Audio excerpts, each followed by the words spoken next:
Hey there, everyone. Nice to see you all again. This is my second action video that will definitely be more more steps than my previous video about my painting process. I had showed you in the first action video the shamrock design, which is really just two colors. And so now, since I got such good feedback from everybody in regards to my showing how we make our glassware here, so many people stopped in or they texted me and told me that they loved watching the video, that they didn't know that was how our process worked, even though they had been shopping here for many, many years. So I feel for sure that everybody's going to be very happy to see a more extensive design being painted so that you can really get a better idea as to what we do here. This design is near and dear to my heart as I am an orchid grower, and I wanted to make this design, which I designed probably at least 30 years ago on my parents' dining room table. And I was into orchids then as well. And so, like I said, I wanted to make it very authentic and not like a stylized version of the orchids. So the way I did this design is I started out with this giant plate, which is, let me show you what it looks like done. So this is what it looks like completed. It's a 16-inch platter. It's the largest platter that we make, and it is $79.95, just so you know, in case you're interested. And what I did was I took this as a starting point where I did all different kinds of orchids, some that you're very familiar with, and then others that you may not be so familiar with, which is kind of neat. And the way this design works, that as you go down in size, there's less orchids. And each design is different, which is kind of unusual for me, because usually what I would do, like say with a daisy design, is there were maybe less daisies on the smaller size plates, and then there was more, but it looked very similar because it was just like daisies all over the plate, right? Whereas this design, it changes as per the size. So I do make every size in this, and my intention was to have all the bigger sizes have a multitude of orchids on them, and then when you got down to my salad size plates or the little berry bowls, it was only individual orchids that you could then have like maybe 4 or 6 salad plates with different designs on them that then matched the bigger pieces, which made a really nice set for somebody as a gift. It went together, but it wasn't totally matchy-matchy. So that was my intention with the design of this design. And I wanted to show you, so working very big like this is different than when I work small. The stencils are huge, so sometimes they get caught on my paint boxes, or like I'll do something and it's really hard to collect the excess paint that's on the outside. So it is way more difficult to make something big in this process, but I'm going to show you. So when I do my more extensive designs, I always start off with the less important things, and it's always the greenery on the piece for the most part. If it was like a Christmas design or like a snowman or something like that, the last stencil would be the face, the black for the eyes, nose, and mouth. Because as I go with these more extensive designs, there is a smush factor that happens because I'm layering colors upon colors, and I have to keep laying the stencils down one on top of the other. And the first colors that I lay down ultimately wind up having like a little bit more of a smushed appearance just from the nature of the process. So when I do these, the choice for choosing which comes first is always related to, well, which is the least important design feature of that piece, okay? So it's usually with the flowers, it's always the greenery. So I do the greens first. I always lay down light green, I have to be very careful when I lift these, that all that excess paint doesn't fall into the clear parts of this glass. And then the greens I will highlight with a darker green so it has some dimension. It doesn't really work to, like, say, have a mix of these two colors and just do one step instead. It really needs to be layered, one on top of the other, in my opinion, to do what I want it to do.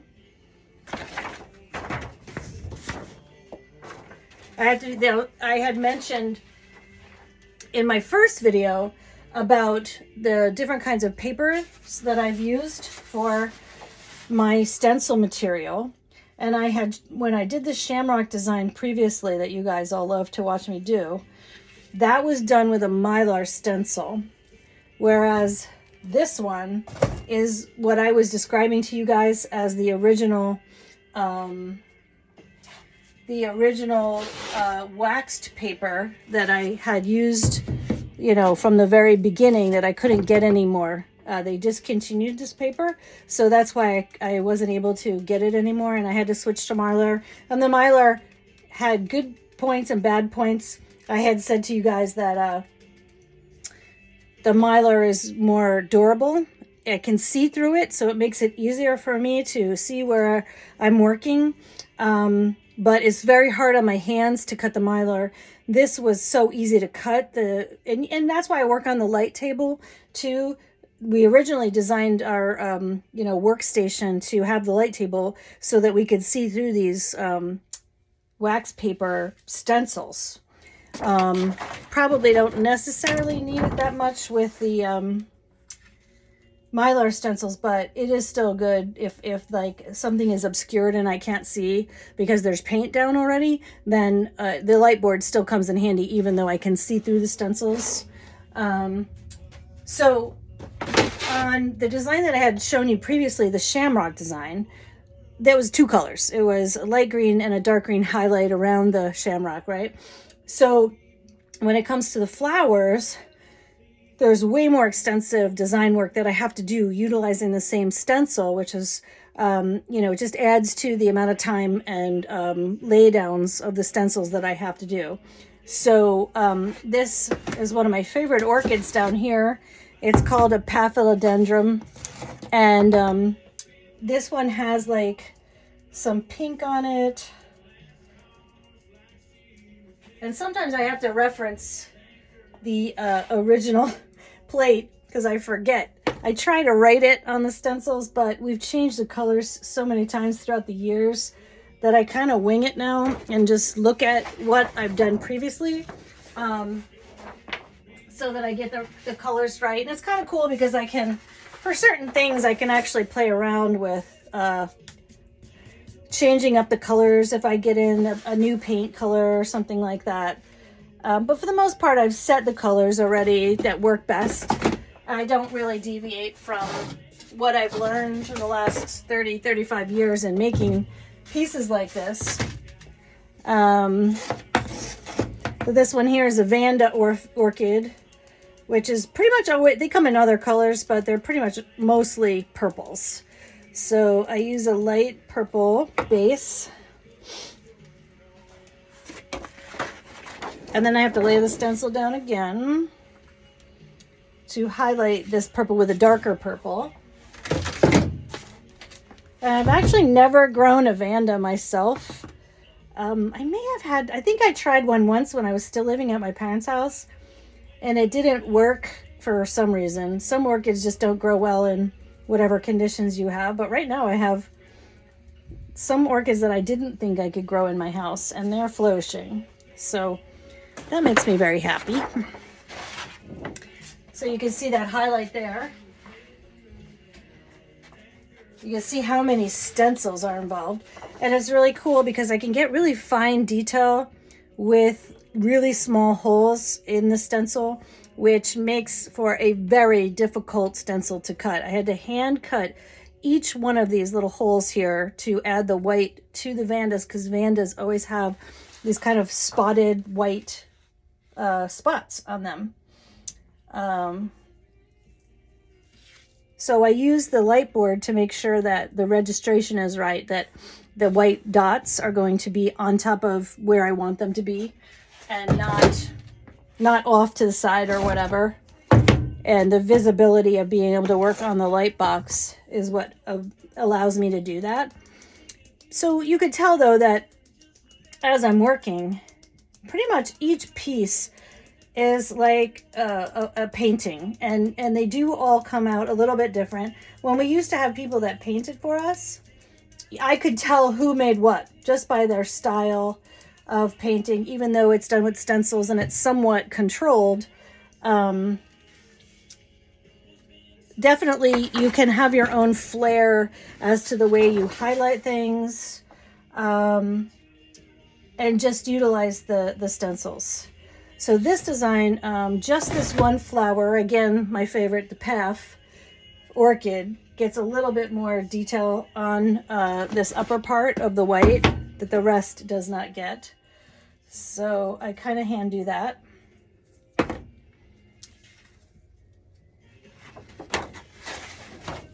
Okay. A lot of stencils on this one. This one's a little hard to figure out where things go. And there we go.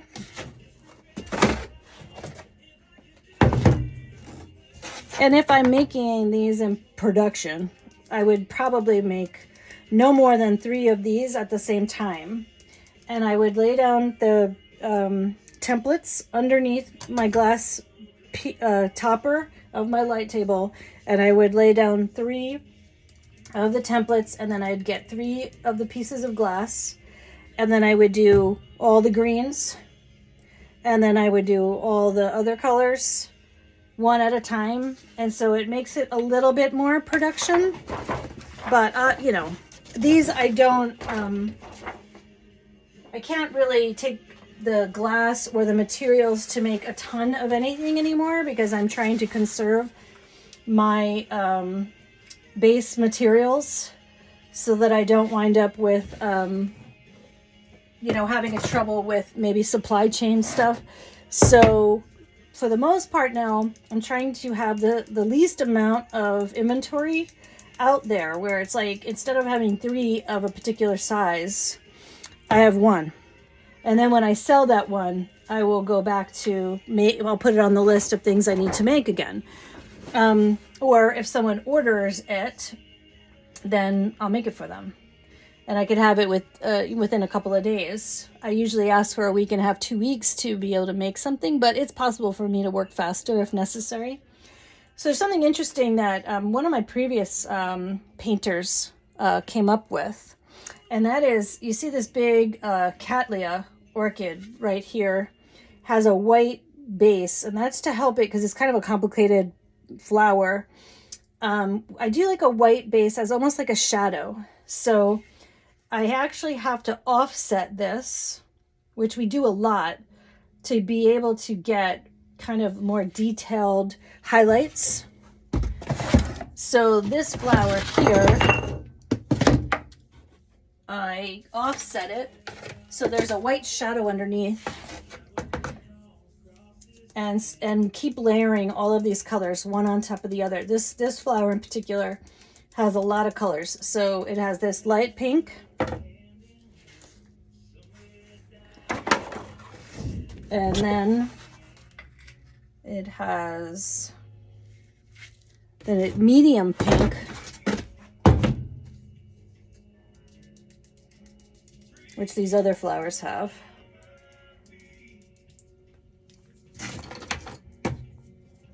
And I kind of try to do, I don't know if you guys have ever done any stenciling like on walls, like back in the day when it was popular. But I usually lay down a lighter color, and then I lay down a highlight color that is darker around the edge, and keep layering. It always starts out with lighter and then gets darker and darker as I go. And then I'll switch to the smaller size sifter to get some detail highlights on here. This is like it's called Briarwood Red, which you could see as it gets layered that it becomes more dimensional, especially with that white highlight underneath. The last thing I have to do for that specialized flower is a little bit of yellow. So this is the part where like it always comes out a little different. Like they're never going to be the same, each one. I mean, I'm pretty consistent, but at the same time, each one is like a little painting for sure. That turns out slightly differently each time. This one's really hard for me to find the registration. And those are Oncidium orchids, these little yellow orchids. They're tiny little yellow orchids, and they have kind of like a red dotted design feature. I never really grew those either.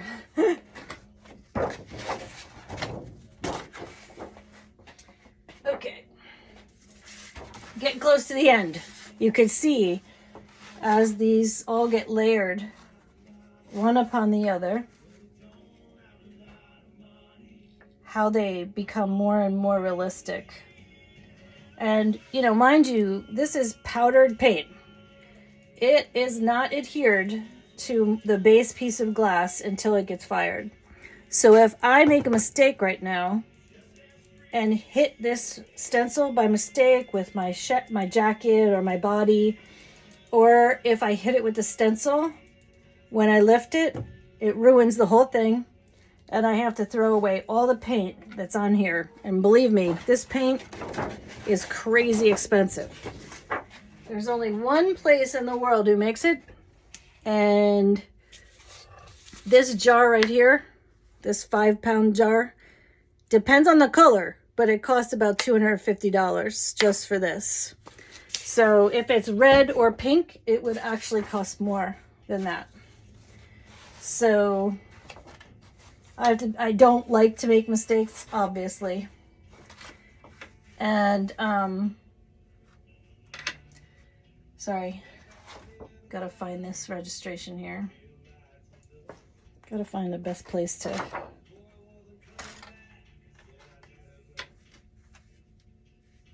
And this one is so old, it's crazy.